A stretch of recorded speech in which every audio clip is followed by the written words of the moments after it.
Sensation, le MAG. Bonjour à tous, bienvenue sur Sensation en association avec TV78. Je reçois aujourd'hui Zakia Smaïl, directrice adjointe de l'association IFEP. Bonjour. Bonjour. Alors votre association agit sur tout le département des Yvelines et vous êtes l'opérateur du département pour la gestion des sites habilités prévention spécialisée. Quelles sont les missions d'IFEP au quotidien ? Tout à fait. Donc effectivement, l'IFEP est l'association qui est l'opérateur unique en prévention spécialisée sur le département des Yvelines. Nos missions au quotidien, c'est d'accompagner les jeunes de 10 à 25 ans, dans leur insertion sociale et professionnelle, mais aussi donc dans leur scolarité et toutes les problématiques qu'ils peuvent rencontrer. Donc en fait, on a deux dispositifs sur les Yvelines qui permettent justement d'accompagner les jeunes.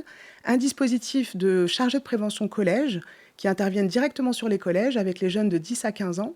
Donc aujourd'hui, il y a 25 chargés de prévention collège qui interviennent sur 35 collèges du département.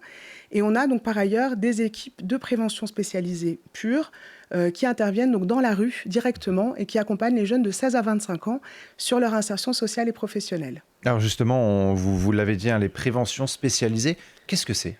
Alors, la prévention spécialisée, c'est avant tout une démarche, une approche. En fait, on a des principes qui, justement, régissent la prévention spécialisée, qui consiste, en fait, à la libre adhésion. Les éducateurs de l'IFEP suscitent l'adhésion des jeunes. Ce n'est pas imposé par un juge, comme peut l'être le suivi, par exemple, d'un jeune dans le cadre de la PJJ ou un jeune placé par l'ASE dans un foyer. Donc là, c'est effectivement le jeune qui décide d'être accompagné par un éducateur sur ses démarches du quotidien. Donc on a le principe de libre adhésion, le principe d'anonymat qui peut être levé dès lors où le jeune l'accepte pour pouvoir justement l'aider dans ses démarches. Mais effectivement, si le jeune le souhaite, l'anonymat peut être préservé. Ensuite, donc, il y a le partenariat. Le partenariat, c'est ce qui nous permet justement d'accompagner les jeunes donc vers tous les dispositifs de droit commun. L'objectif, en fait, c'est que l'éducateur soit le liant entre le jeune et les institutions, comme la mission locale, le pôle emploi, les services municipaux, etc. etc. Tous les organismes et dispositifs qui travaillent justement en direction des jeunes. Et ensuite, donc, la non-institutionnalisation des actions. Donc, en fait, on n'a pas vocation, nous, à porter des dispositifs pérennes. On est là pour susciter, on va dire, des projets.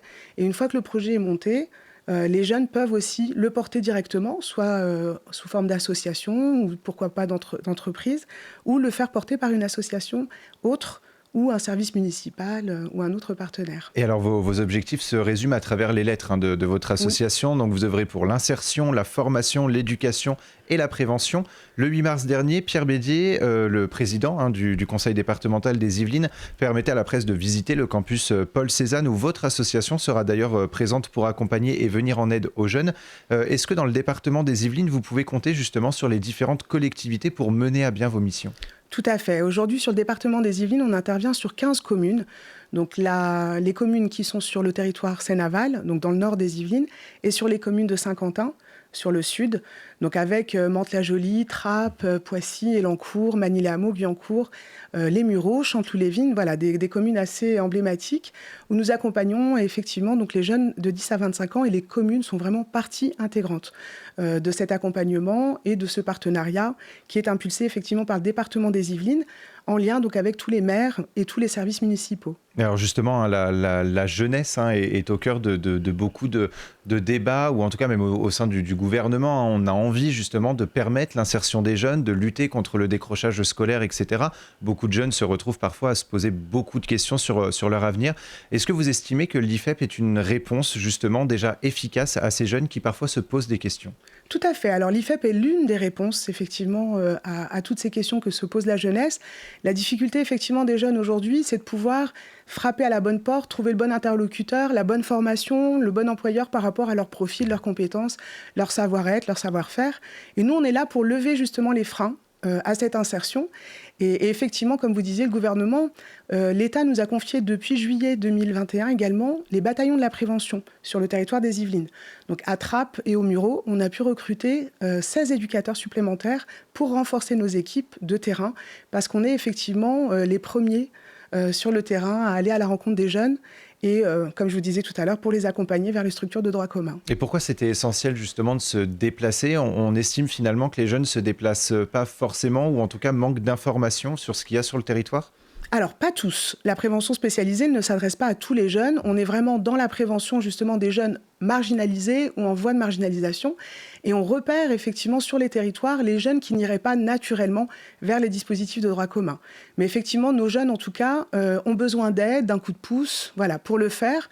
Et après, il y a d'autres jeunes, effectivement, qui le font tout à fait autonomes, voilà, pour le faire et n'ont pas besoin d'un éducateur pour les accompagner. Et alors, on a parlé justement de la formation, on a parlé aussi de projets qui pouvaient se transformer en projets associatifs, qui pouvaient voilà, faire leurs propres associations, etc. Alors, quand on parle de tout ça, on peut parler, par exemple, un jeune qui a envie de faire de la danse, il peut aussi venir vous voir pour savoir quelle association pourrait justement lui apprendre à danser, etc. Complètement. Effectivement, on n'est pas du tout fermé sur les sujets ou les problématiques que peuvent rencontrer ou les besoins des jeunes, plus que de problématiques. Et on peut accompagner les jeunes sur vraiment tous les domaines, comme vous disiez, donc que ce soit le sport, que ce soit l'art, la musique. On utilise d'ailleurs tous ces outils aussi pour capter les jeunes. On a un peu une boîte à outils qui est mise à disposition des éducateurs pour pouvoir permettre aux jeunes d'accéder à la culture, à l'art et à tout ce voilà, à quoi ils aspirent.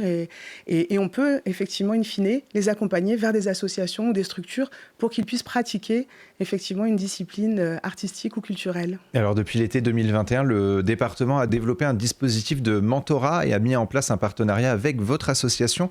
Pouvez-vous nous présenter justement ce dispositif de mentorat et en d'autres termes, c'est quoi un mentorat ?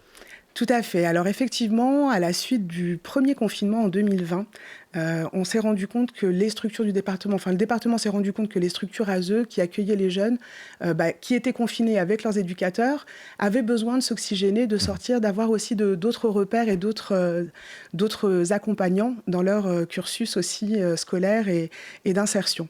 Donc l'IFEP a été tout de suite partenaire privilégié du département, puisque nos éducateurs, dès le mois de mars 2020, ont pu soutenir les structures ASE pour l'encadrement des jeunes qui se retrouvaient confinés par la force des choses avec la fermeture des écoles.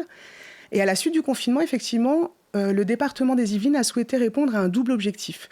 Celui de la précarité des étudiants, parce qu'effectivement, les étudiants aussi se sont retrouvés sans la possibilité de travailler, avec voilà, une précarité grandissante.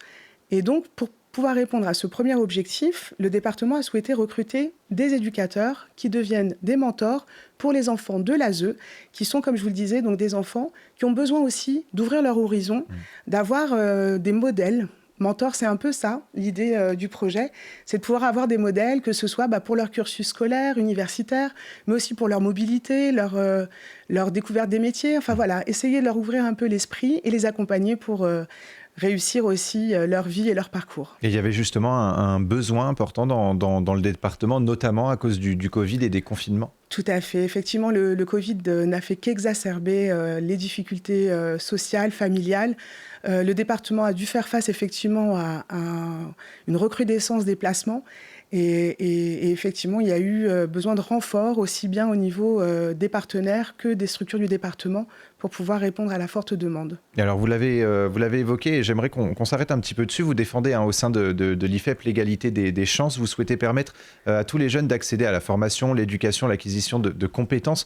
Votre objectif, est-ce que c'est aussi de lutter contre le décrochage scolaire et la rupture avec l'éducation ? Tout à fait. Alors effectivement, le dispositif mentorat a pour objectif de favoriser l'égalité des chances et d'éviter effectivement le décrochage scolaire. Donc c'est un dispositif qui permet à des étudiants de tout domaine, aussi bien en physique, chimie, médecine, dans le domaine social, juridique, d'accompagner des enfants. Donc on a commencé effectivement avec des enfants de 8 à 15 ans, de pouvoir être accompagnés dans leur cursus scolaire et leur redonner confiance en eux, travailler sur leur estime de soi, leur donner des compétences, les savoir-être, les savoir-faire pour être de bons élèves et malgré les difficultés en fait familiales et sociales qu'ils rencontrent, pouvoir continuer à s'investir à l'école et réussir leur scolarité. Et le bilan est positif justement ? Alors le bilan aujourd'hui, il est encore trop tôt pour le faire parce qu'on a commencé en septembre 2021 et effectivement on est sur quelques mois là, de mise en place. Il est plutôt positif parce que le lien s'est fait avec les étudiants et les enfants. Ça permet vraiment aux enfants d'avoir un interlocuteur autre que celui qui va être le travailleur social pour l'accompagner sur les problématiques qu'il rencontre. Là, on a vraiment cette ouverture, cette mobilité, cette orientation qui peut être faite avec le mentor. Mais effectivement, il est encore un peu tôt pour faire le bilan. Néanmoins, on a un autre dispositif qu'il est important de rappeler, c'est celui des chargés de prévention collège qui travaillent aussi aux côtés de l'éducation nationale sur le décrochage scolaire. Et là, effectivement, depuis 2 ans, parce qu'on a commencé en 2020, on a vu l'effet sur le décrochage scolaire, mais pas que, sur tout le climat scolaire, sur la violence scolaire. Il y a vraiment un apaisement et un mieux vivre ensemble au sein des établissements scolaires. Les principaux de collège nous font remonter ces bons bilans. Et effectivement, donc, au vu des statistiques, le département des Yvelines souhaite continuer à développer ce dispositif sur les autres collèges du département. Et on pourra en reparler dans une prochaine émission. Merci beaucoup, Zakia Smaïl, d'avoir été avec nous sur Sensation.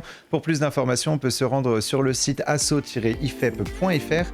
Et pour revoir ou réécouter cette émission, rendez-vous sur notre site et application Radio Sensation.